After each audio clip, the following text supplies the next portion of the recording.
తెలంగాణలో గ్రామ పంచాయతీలు, మండల పరిషత్, జిల్లా పరిషత్లకు సంబంధించిన ప్రాదేశిక నియోజకవర్గాల వారీగా ఓటర్ల తుది జాబితాలు సిద్ధమయ్యాయి.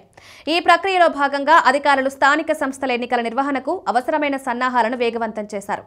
ఈ నెల 2న వార్డులు, గ్రామ పంచాయతీల వారీగా ఓటర్ల జాబితాను ముద్రించిన అధికారులు తాజాగా ఎంపీటీసీ, జెడ్పీటీసీల వారీగా తుది జాబితాలను రూపొందించి విడుదల చేశారు. పోలింగ్ కేంద్రాలను కూడా గుర్తించి వాటి జాబితాను ప్రచురించడం ద్వారా ఎన్నికల నిర్వహణకు మరింత స్పష్టత ఇచ్చారు. రాష్ట్ర వ్యాప్తంగా మొత్తం 12,760 గ్రామ పంచాయతీలు, 1,12,534 వార్డులు, 5,763 ఎంపీటీసీ, 565 జెడ్పీటీసీ స్థానాలకు ఈ ఎన్నికలు జరగనున్నాయి.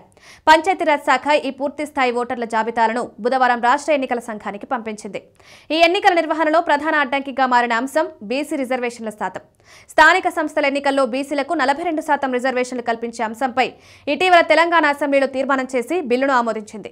ఈ బిల్లు ఇంకా గవర్నర్ ఆమోదం పొందవలసి ఉంది. అయితే సుప్రీంకోర్టు తీర్పు ప్రకారం రిజర్వేషన్ల మొత్తం 50%కి మించరాదు.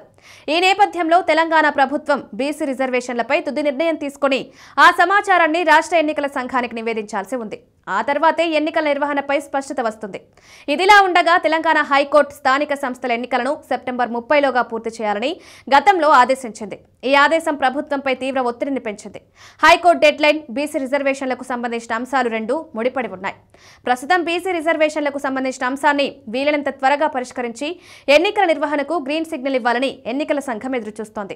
రాష్ట్ర ప్రభుత్వం బీసీ రిజర్వేషన్ల శాతం, ఎన్నికల నిర్వహణకు సంబంధించిన తుది నిర్ణయం తీసుకుని ఎన్నికల సంఘానికి నివేదిస్తేనే ఎన్నికల ప్రక్రియ సజావుగా కొనసాగుతుంది.